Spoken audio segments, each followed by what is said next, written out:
If you're a 15-year-old kid and you got a fire to get something done in the world of strength, and you're going to eat the meals and get to sleep and get the workouts and do whatever you can to not get injured, you cannot conceive. I couldn't conceive at 15 how far I could go. Yeah. No one can. All right, guys. I am in James Fuller's training yard over here in Maine, and this is Strongman Archaeology on Instagram. If you don't already follow him, one of the coolest pages to follow. One of the only pages that's still keeping old-time strongman physical culture alive in that aspect. And I'm just really grateful. All the stuff we've done today, we can't stop talking. It's amazing. It's like if someone could just walk around like a fly on the wall. We've already done like 5 podcasts just hanging out, just chatting back and forth. But now it's like, I guess now we got the recording equipment on us. Yes. And I don't know. I don't think this one's going to take a little longer to do because there's so much to unpack going on here. James is a gold mine of just one-liners, of wisdom, of just awesomeness, and just I really enjoyed working out with you just now. Yeah, I was actually anxious because there's so many things I wanted to do. I was getting FOMO of all the things that I knew that we weren't being able to cover, and I kept looking at the sun in the sky like, oh my God, it's like I only got so much time. It's like I guess I only get to pick one lift to work with this guy today. So I chose the bench press. That's what we focused on. Yeah. But you've been training for like 45 years. Just over 40. Yeah. Over 40. You own the hub record. On the hub lift. Unofficially, yeah. I've got in my driveway, back in 2017, I became the first person to hub lift 100 pounds. It was like 101 and change. Yeah. And that was a lot of fun. I love hub lifting. I don't know why. I got introduced to it at an old time strongman meet. And someone's like, hey, can you hub lift this? And I tried it, and I could actually cleaned it and pressed it the first time. And then I wanted to get a plate just like it, not realizing it's a 1930s York plate, and good luck, kid. Yeah. So out of all the plates I've bought, it is like one of the last ones I got. Wow. Was it just like the Holy Grail? Yeah. Covering everything until you got what you wanted? It felt good. It was kind of like coming full circle, Yeah. But you have quite a collection of equipment. And yes. One of the things we were talking on the phone that I thought was just hilarious is like people will like comment about you training on stumps or whatever with like rusty plates. Yeah. And they're like, if they only knew that there's like the rusty plates that I'm training with is worth more than a car. You know what I mean? It's just that is like history. This one right here. It's a deep dish York 75. And I've got another one to go with it. So I do have a pair, and that's yeah, I could easily buy a good used car with that. Yeah, well, I can't easily buy that because when I was looking for it, I was like, no, this is a real thing. Right. They really made it. It's just really that hard to find. Yeah, it was never offered for sale. Yeah. And the reason why you train with this stuff instead of just putting it behind glass and making it look nice is because it probably looked like that when you bought it. Yeah. And it's just like, why not use it? Yes. Yeah. It's got to be used. It's got to have a purpose if it's going to live in my gym. Mm-hmm. There's no show ponies. No. Everything's got to have at least one use, if not two. Oh, that's got to be so much fun. And the thing is that, like, with that many different types of plates, dumbbells, gripping things, barbells, all the history, like some of this stuff goes back to like the early 1900s that you have. The globes might be 1800s, but definitely World War I. Yeah. Pre-World War I, I mean. And you can really feel a difference, all these really fine differences between them, which is really exciting. Yeah, it's really fun. That's why I bought them. I didn't buy the Globe Barbell just to have it. I had read Arthur Saxon, and he made sure to mention this twice in his book, Textbook of Weightlifting, that he had just started, he had tried using the recently developed barbell with weight plates on it instead of a globe. This was like 1905. And he said, it's got a lot more spring than what we're used to using. And I'm like, oh, wow. So why not? If I can find a globe barbell from that era, then I can also feel the difference. And you got to feel the difference today. Okay, he's not kidding. So imagine trying to do Olympic lifting. Imagine trying to do, even if you allowed all of today's technique allowances for snatching and modern rules. Yeah. Say that was 300-pound globe. How hard would that be to snatch? Or to clean and jerk even. I don't even think they'd attempt it. Yeah. I don't even think, I think they'd be worried they'd hurt themselves or something, honestly. Well, it's not a precision-made piece of equipment. Yeah.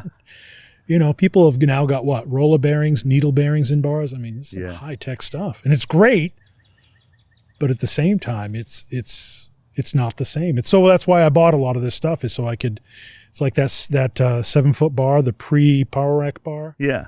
Because it made me split snatch, because the grip is more narrow. This is a common thread in a lot of the conversations we've had that is really fascinating, I think, for anyone once they start to like get a grasp on what's going on, is the technology, the equipment, the lack of standardization, and then the standardization. Like, these guys are starting to try to create competitions out of this stuff. And then they realize, like, well, they're doing the competitions with glow barbells and we're doing this, so we're just going to call it standard, And it's just like the equipment actually influenced the movements. Yes. And I feel like the movements also kind of influence, like, basically the body does this. And after enough work, you'd be like, well, this is a sticking point. If we want to add more weight to make it more of a spectacle to sell seats, then we might want to add more weight. How are we going to do that? Well, maybe if we change the shape of this. So, I mean, that is a whole conversation right there. So, I mean, go on with it. Like, carry it with me here. Well, it's just interesting. You look at the differences in equipment, and people want to downplay it, and I'm like, okay, well, that's a 1908 anvil over there. Yeah. Would you want to take a 1908 vehicle to work in the wintertime? No. Yes. So people trying to downplay the technology difference between a 2024 vehicle and a 1908 vehicle is the same thing as downplaying something as simple as a 1908 anvil versus a 2000 barbell. Yeah. I have a 2009 work sand competition bar that cost me $900 new, and it's like the Rolls Royce. I mean, it's guaranteed for life. There's a craftsman that actually signs off on it. Yeah. Or I can use this globe barbell, and there's no contest. I mean, this is no power steering, no power brakes, no AC. Yeah.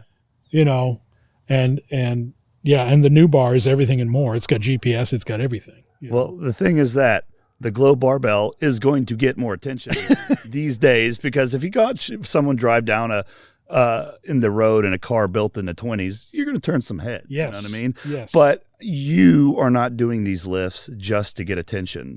No. You're not doing them to get attention. You're doing them because there's a whole philosophy and reason behind it. And it just happens to be getting attention because it's been lost in time. Yeah. It's get attention, yes. Showing off, not so much. Once in a while. But I try to keep it about getting attention. Hey, there's some cool stuff out here. It can make you stronger. It can make you mobile. And if you don't have time to do one or the other, this is both. Right. And you don't need a lot of equipment. I can get some dumbbells, adjustable dumbbells, a barbell, some plates, good collars, a stump or two, or a bench. Stump or two. Or an a anvil. bench. Yeah, an anvil. An anvil. Yeah. Well, there's some stuff out here that is not even weightlifting equipment, but you're using it to build strength, which is like, oh yeah, duh, but I don't think people think that way anymore. Like, you got casters over there that are some of the coolest things I've ever held in my hand for, like, oh, wait, this doesn't actually exist on the grip market, but it's just a wheel. Yeah. It's just from a cart. Upturned wheel from a cart. That's all it is. But there's other things out here like that, whereas I'm sorry, we were looking around, but you guys can watch the gym tour video of a lot of the stuff that we covered, but it's just a lot of stuff that you can just find and be like, I can use that to build strength. Yes, you can. A board, for example, you can use the board. This one? like the one we were board snatching. Saxon snatching. The proper Saxon. This is what he really did. He used a board. Yeah. Now you're actually sitting on an Atlas stone covered in a towel. Yes, I'm sitting on the best bench in the world, which is actually a stump. Yes. You know what I mean? So it's interesting. And you have a Fairbanks Morse 50-pound scale weight as a microphone stand. I mean, this is just, just as a kind of like a sidestep. I don't want to get too in the nitty gritty here, but how much of this stuff do you leave outside? Because I mean, for a lot of people that have gyms, home gyms, and for me personally, like, I'm kind of curious, like, what lasts outside and what doesn't, Pretty much the anvils. Yeah. That 300-pound dumbbell over there that we played with earlier, but that stays under the truck, so it doesn't really get wet or anything. So. Sure. And if they can steal it, they can keep it. That's my philosophy with some of my gym equipment. I'm like, come on, take the V press. Enjoy moving it. I was at a Strongman meet back in the day, And I come home and someone stole my 125-pound anvil. Really? And I figured I was going to find two crackheads holding their groins because we lived right next to the edge of a real serious crack hood friendly place. Yeah. Nope. Someone knew I was going to go compete that day and swipe my anvil. It was I was like, and then, of course, it's the neighborhood where everyone's like, I don't see nothing. Okay, never mind. Yeah. You're going to know if somebody's walking around with a 125-pound anvil. What are they doing with it? Well, probably selling it for scrap metal. Dude, when you got issues. Well, you can also give them benefit of the doubt. Maybe they're just training their grip strength. Yes. Yes. They wanted to see if the horn was broken. They tried honking the horn. Yeah. So the anvils stay out, and that's pretty much it. Yeah. Okay. The anvil's an F300-pound but dumbbell. Most of these plates have a nice patina of rust. Yep. Some of them a little bit more extreme than others. So yeah. I can imagine that a large portion of these weights can stay out. They can. In the elements for sure. Expensive ones I try not to because if something happens and they crack, now they're worthless. Yeah. So if I could get a broken pair of deep dish 75s, they're not worth much because they're cracked and broken. Yeah. I would buy those and sell these. Yeah. Gotcha. So there's like you saw some of the broken repaired plates I got. Uh-huh. I had complete versions of those, so they're worth a lot of money, and I've sold those. But I'm keeping the broken ones to train with. Yeah. Because I don't care if I drop them or bang them. Who cares? Right. Yeah. But I've sold stuff recently because it's like, you know what? Accidents happen, and if something happens and you crack that, you've done what you were going to do with it. Mm-hmm. You became the first guy to lift that plate, send it on its way, sell it, get the money, and go. Yeah, some of the hub lifts you were doing earlier, like the dynamic hub lift swings. My God, man. I was really trying. Yes, you were. But but I don't think you realize those are a magnitude level harder because of how the angle changes in the hand. You're going to get that. And if you were here another day or two, you'd get it. Yeah. You'd get it. Number one, you're stubborn. And number two, you're stubborn. Yeah. You would get it. And you have really good grip strength. So here's the thing about stubbornness, and I want to get into a lot of training philosophy and stuff and your own personal training stuff. Yeah. You said right while we were clearing stuff off for the podcast, this is a great setup, by the way, guys. I love this. You said that there was something kind of like people don't have this mindset anymore where it's like, hey, if you couldn't do it, come back tomorrow and get it. And if you can't do it, come back tomorrow and get it. If you get, and it's like I'm trying to compare what that's like in other things in life. And it's kind of like just practicing something. It's just like, just keep trying it until you get it. Yeah. So tell me more about that. That's a recent lift that you were working with. And this is a recent example, but something that you do. Like, what is... Well, with the bent press, do you mean? Sure. Was it the bent press we were talking about? Well, I picked it up from IFBB pro Leon Brown. He felt like he didn't nail this workout. So he came back the next day and did the same workout again. And sometimes he would do that 4 days in a row. Yeah. 4 days. Why not? Because I just read it and immediately it clicked. I don't get mad at people for not going beyond where they are because sometimes it usually comes down to you're ready when you're ready. Yeah. I got a client, it's taken me 2 years to get him to do neck bridges. He started doing neck bridges last week or 2 weeks ago. Yeah. Oh my God, this feels so good. Where have they been? I said, waiting for you. It's been 2 years. I've been telling you every couple months. Yeah. So it's okay if you want to, if you've got something unfinished business, so to speak. To me, it makes more sense. I took what Leon said as something freeing. And it's like, okay, that program doesn't have to hold me to a certain schedule. I can work on this 3 days in a row, 4 days in a row, many times as I want until I feel like I got it right. Yeah. But would you do any differently if you're practicing the guitar and you just can't get this riff? That's my point. Yeah. Why would you say, nope, you have 1 day to practice that riff and now you have to do your other stuff. Yeah. And you don't get to come back that until it's in your program again. Yeah. So once you realize there's a lot of connecting the dots of real life to lifting and how you can take those lessons. Yeah. And you're free to do so. I love the guitar analogy is perfect. It's like no one plays the guitar like, oh, Monday is guitar day. And then it's like, it's a crappy guitar day. Well, I do guitar on Mondays. Yeah. But that's like International Chest Day is Monday. It's like, well, I sandbagged that workout. Yeah. Well, I'll just come back and do it again next Monday. No. I mean, think about it. It's an interesting way of... I think it's very freeing. Yeah. If you got a trick you're working on, Yeah. Are you only going to let yourself work it once a week? Or are you going to work it until you get it? That's a skill. Yeah. Right? Mm-hmm. How is lifting any different?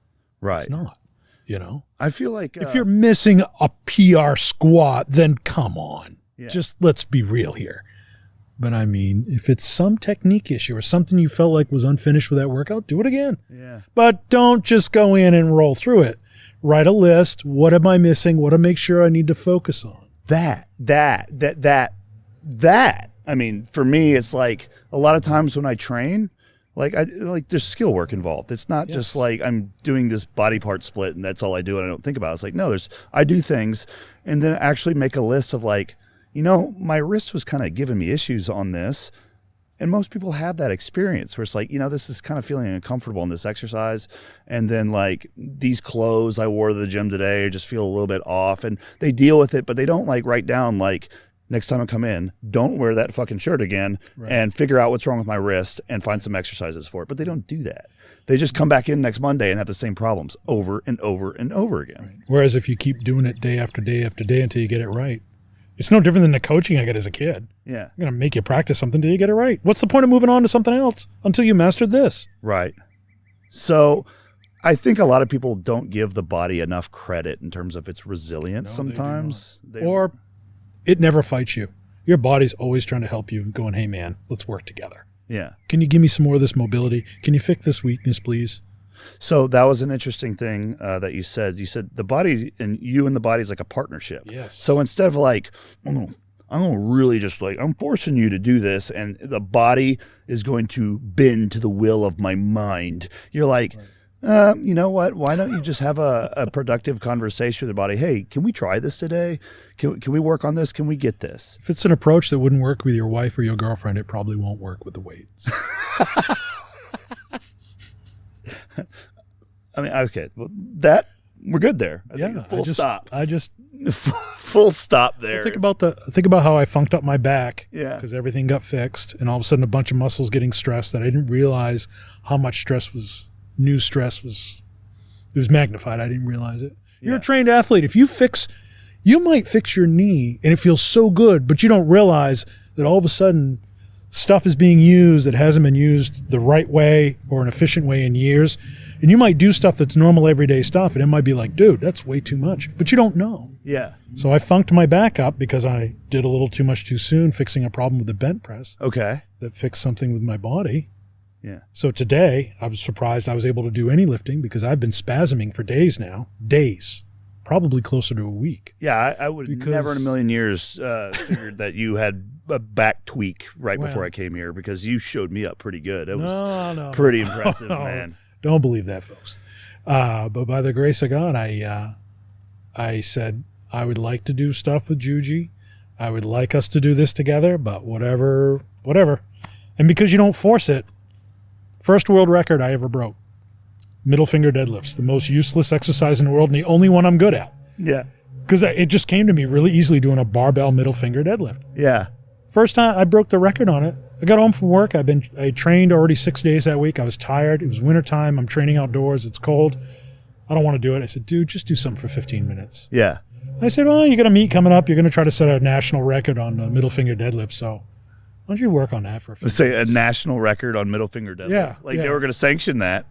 Well, I'd have to go to the meet at some point. But yeah, old-time strongman. Okay, I get what you're saying. Yeah. I was like, I get it. Yeah. No. Where do I get to compete on this lift? Yeah. So I get in, I warm up, I'm doing a few weights. I'm like, it's not bad. I'll do 225. Yeah.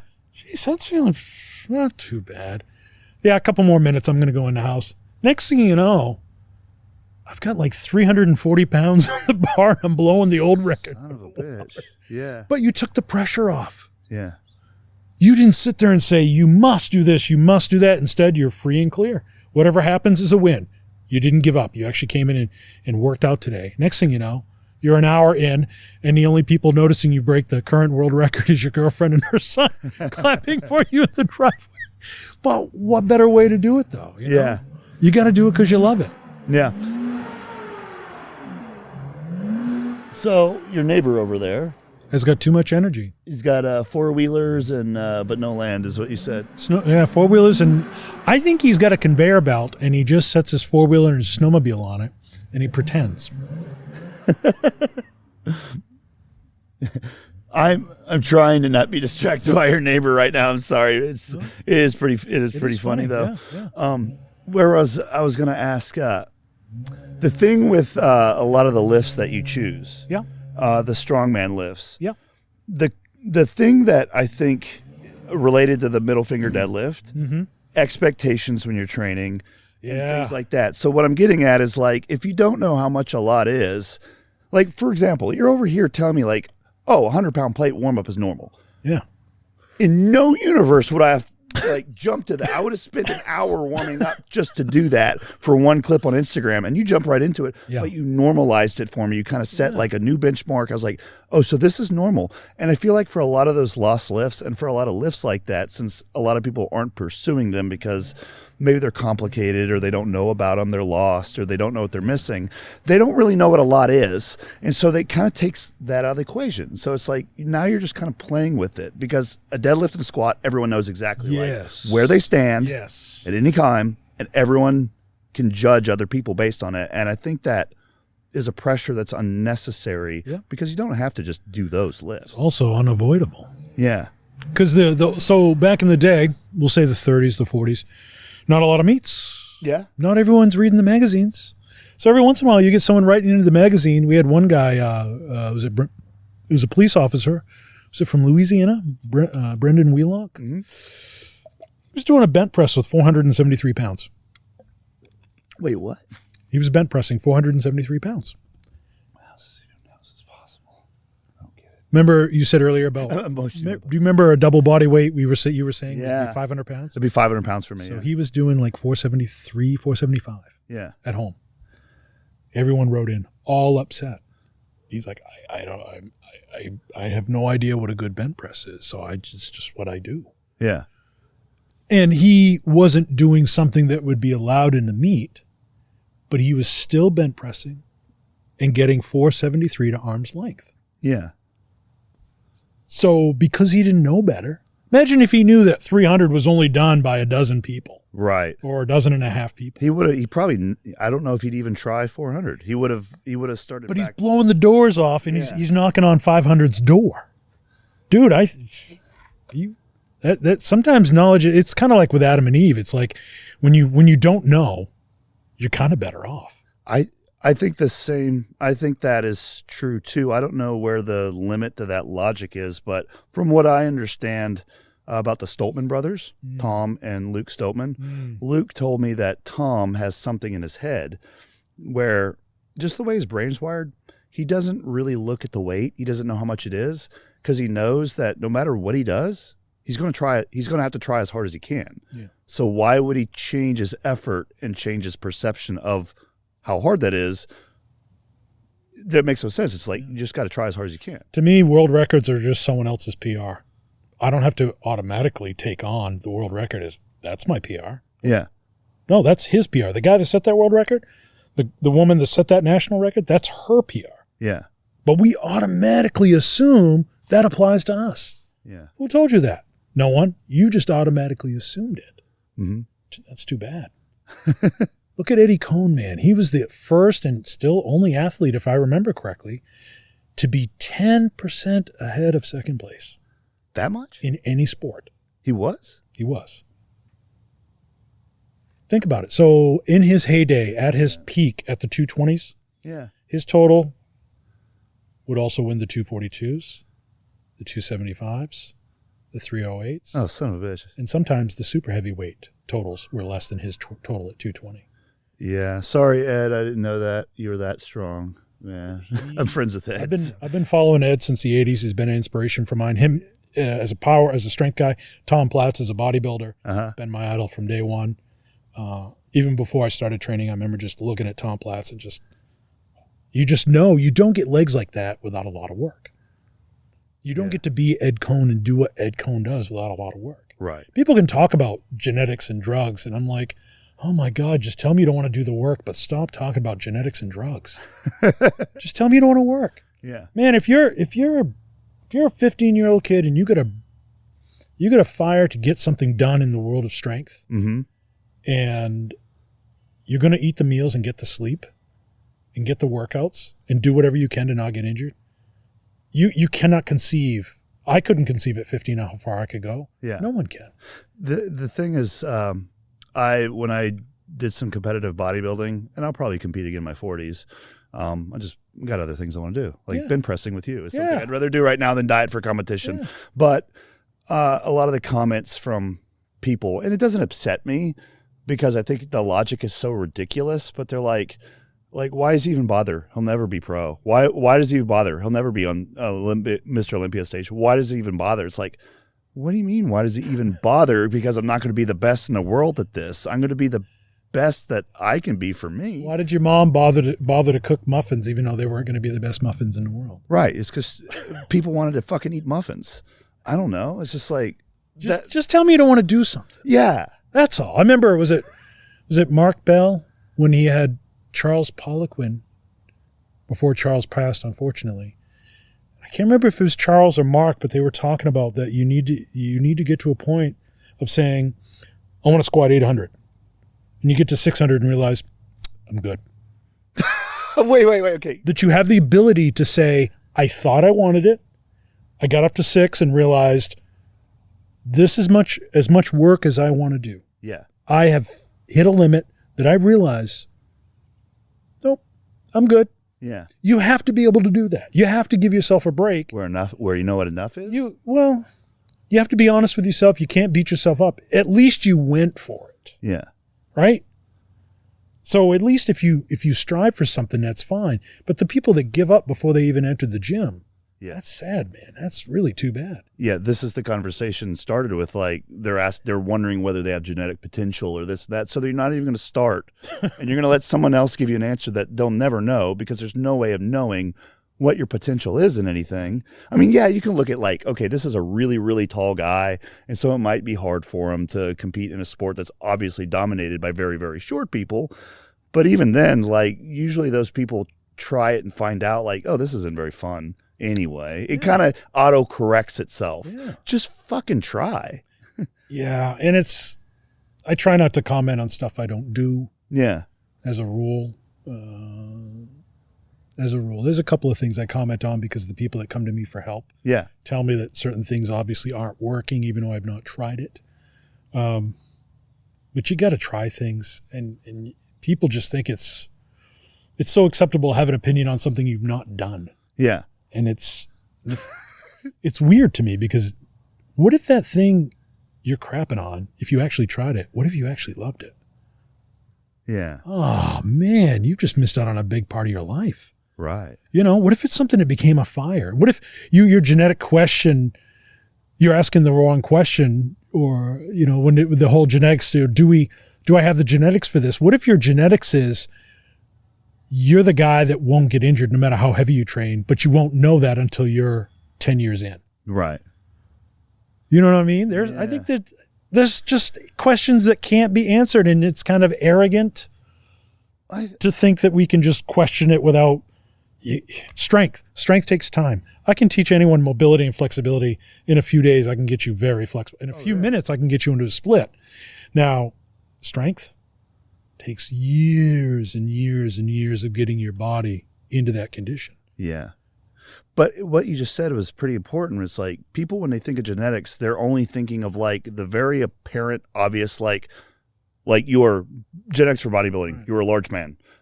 Genetics for powerlifting, you can squat 800. But they miss out on the things like there's genetics for so many components and things that don't even have names, which one of them you just named out, like you might be the guy that just cannot get injured no matter what, which is pretty cool. You know, everyone has their own superpower. You have more consistent training sessions over the course of a decade. Yeah. If you're never injured for a decade, what can you get done? A lot. You know, I mean, that's just genetics. My father, back surgery. Okay. Got his. I don't even know if they do this anymore. To get his spine fused, he had 2 vertebrae. They got fused. Wakes up from the surgery. Nurse comes in. He's sitting up in bed. What are you doing? He goes, I'm sitting up in bed. Doesn't that hurt? No. And usually when you come out of surgery, you're not very hungry. He ate 2 dinners. Because I told you about the appetite. Yeah, you have that, right? Oh, yeah. So he goes in for a checkup.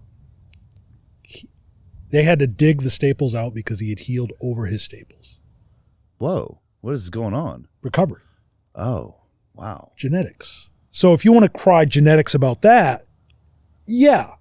I mean, it still is what it is, but I mean, there are elements that, wouldn't that be very helpful for an athlete to naturally have that kind of recovery ability? Like Wolverine? You know, yeah. Yeah. But even then, like you said, you don't know whether you're going to love it. It could be the best thing that you've ever found. You know, maybe you're not going to be on stage at the Mr. Olympia or, you know, setting, you know, world records in this organization, but it might be the best thing that's ever happened to you. And who goes further than people that love it? Oh, well, that's the other thing. It's just like I knew you coming here today, bent pressing, starting out with 100 pounds. Number one, I know you can do it because you got a lot of talent. I've been watching you for years. I wouldn't have most people do that or almost anyone do it, but I knew you could handle it. Yeah. I saw how easy you were pretty much side pressing your 100 pound. But I mean, you love it. Right. I do. You love it. You're looking for an excuse to abuse yourself, to push yourself. So you're going to go far. Yeah. Whether you want to or not. You don't have a choice because you love it. When you love something and you don't put limits, can I do this? Can I understand that? You're too busy going, well, that's noise. I love this. I want to know more about it. Yeah. And that's the kind of person you are. You're going to go as far as you want. Right. Nothing's ever going to stop you except maybe time. It literally is time. Yeah. It's just, there's only so much time that you have in a day, and there's only so much time that you have to do this. So many workouts in the driveway that a brother can do, you know? Yeah, yeah. That's the other thing is like, I don't know. It's just like, that's another skill I think people don't develop is like, you know, you can actually get better at finding ways to make what you do fun. So let's say that you've dedicated yourself to this path of a certain sport and physical culture, whether it's like maybe you're a strongman, okay? You like strongman, and the workouts are getting, you know, like they're kind of beating you up. Or bodybuilding is a better example because it's very monotonous for a lot of those guys. Yeah. But if you find ways to make it fun and to keep engaged with it like that, well, that's actually like you can make that a goal, like figure out ways to do this so I'm not bored to tears. Yeah. You know what I mean? Because a lot of stuff has to be kind of consistent, monastic to a certain point. But was it Jay Cutler's last Olympia? Or the one before that, he'd go in at midnight. He still does that. 2 a.m. He still does that. And they're like, why did you do that? He goes, I knew people would talk and it would mess with them, and that was fun for me. Really? So I would just go and it would just get in everyone's head, all my competitors. Oh, he must be doing something different. What does he know about training at 10 p.m. to 2 p.m. at night, 2 a.m. at night? You know, stuff like that. Make it fun. Probably just avoiding people, but hey, at the same time, you realize, like, wait a minute, this is actually messing with my competitors' heads. This is my way of playing the head game. Yeah, baby. You know, and that. So, you got to have fun, man. You got to make it fun. Let's talk about old-time strongman lifts because there's a whole library of them. Yes, there is. Like your page is beautiful because you can go down and you can use a little save button on Instagram if you want to come back through and try this stuff later. Read James's captions because he actually writes down like thoughts about technique and execution and stuff, and pay attention to what he's doing. Yep. But there's a whole like universe of these lifts. It's not just the bench press. Mm-hmm. It's not just Zerker. It's not just Kelly snatch. It's not just. I mean, there's almost probably at least 100 of them. So a few hundred. Yeah. What? A few hundred. A few hundred. A few hundred, yeah. So aside from your page, I don't know where else to really find a dedicated collection of where these exist. I was the one that started it. I was upset that there wasn't a video reference library. And so 2013, I started on Facebook. Okay. And I said, I'm going to put these on there. And if I'm doing them wrong, someone will let me know. Yeah. But the idea is to start putting some kind of reference. And so I'm going to put my training out there with bent presses and middle finger barbell, middle finger deadlifts and swings, dumbbell swings, and so on. And just to have a reference library. And I think there's a lot of different awesome places I can take this conversation from here. So I'm going to try to cover them all because I really think this is valuable. I think one of the things is changing your language from training to practice and from workout to session. So you have like, or you could just mix those words with other things. Like instead of having strength training, have strength session. Instead of, training, you just call it practice. Cause a lot of these lifts, they really do demand you be patient. Yeah. It's like, it's the equivalent of